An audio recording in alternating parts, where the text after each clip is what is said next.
सुन तो दीदी। हाँ बोला तो की कहे छी कि खुदा तो मकाम लगे काम लक्ष्मीपुर में नहीं दैया गए।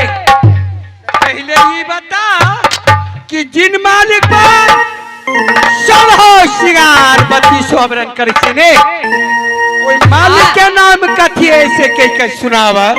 सुन दीदी। हाँ ओए मालिक के नाम है हाँ फुलेश्वर यादव। फुलेश्वर यादव। हाँ जिला सिरहा पड़े है। हाँ थाना बिशनपुरा पड़े है दीदी। बिशनपुरा। हाँ थाना।